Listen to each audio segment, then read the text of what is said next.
ಆಹಾರ ಸುರಕ್ಷತೆ ಇದು ಇಂದು ಕೇವಲ ಕಾನೂನು ಮಾತ್ರವಲ್ಲ, ಸಾರ್ವಜನಿಕ ಆರೋಗ್ಯದ ಹೊಣೆಗಾರಿಕೆಯೂ ಹೌದು.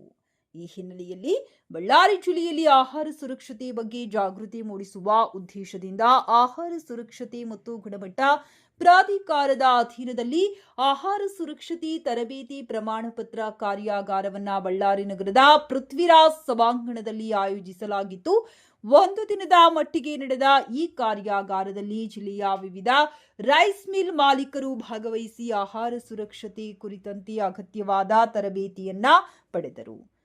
ಕಾರ್ಯಕ್ರಮದ ಅಧ್ಯಕ್ಷತೆಯನ್ನ ವಹಿಸಿದ್ದ ಜಿಲ್ಲಾ ಆಹಾರ ಸುರಕ್ಷತೆ ತರಬೇತಿ ಪ್ರಮಾಣಪತ್ರದ ಮುಖ್ಯಸ್ಥರಾದ ಜಿವಿ ಅನಿಲ್ ಕುಮಾರ್ ನಾಯ್ಡು ಅವರು ಆಹಾರ ಗುಣಮಟ್ಟ ಸಂಗ್ರಹಣೆ, ಕಾನೂನು ನಿಯಮಗಳು ಹಾಗೂ ಉದ್ಯಮಿಗಳು ತಪ್ಪದೇ ಪಾಲಿಸಬೇಕಾದ ಮಾರ್ಗಸೂಚಿಗಳ ಬಗ್ಗೆ ವಿಸ್ತೃತ ಮಾಹಿತಿ ನೀಡಿದರು.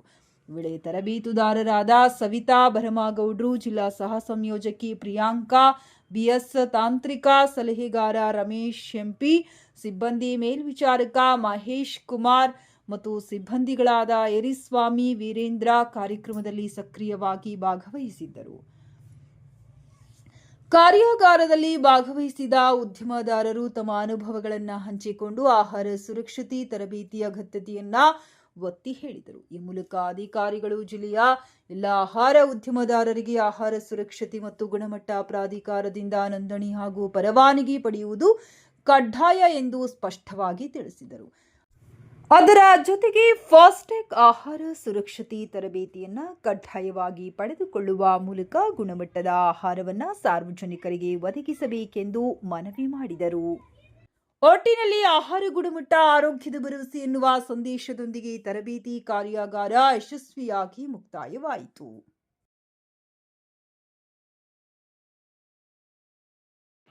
ಆಹಾರ ಅಂದ್ರೆ ಮನುಷ್ಯರು ಸೇವಿಸಲು ಯೋಗ್ಯವಾಗಿರುವಂತದ್ದು, ಮನುಷ್ಯರು ಸೇವಿಸುವಂತದ್ದು. ಕುಡಿಯೋದಾಗಿರ್ಬೋದು, ತಿನ್ನೋದಾಗಿರ್ಬೋದು, ನೀರೇ ಇರ್ಬೋದು, ಆಹಾರ ಇರ್ಬೋದು. ರೆಡಿ ಫುಡ್ ಅಂತ ಅಷ್ಟೇ ಅಲ್ಲ.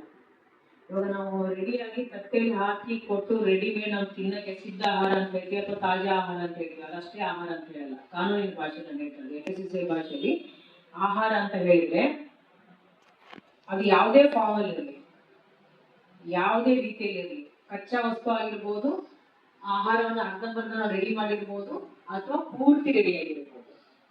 ಇವಾಗ ನಾವು ಭತ್ತ ಕೂಡ ಆಹಾರ ಅಂತ ಹೇಳ್ತೀವಿ, ಅಕ್ಕಿನೂ ಆಹಾರನೇ, ಅಕ್ಕಿಯಿಂದ ಮಾಡಿರೋ ಅಕ್ಕಿ ಪೌಡರು ಆಹಾರನೇ, ಅನ್ನನೂ ಆಹಾರನೇ, ಅದರಿಂದ ಮಾಡಿರೋ ಬಿರಿಯಾನಿನೂ ಆಹಾರನೇ.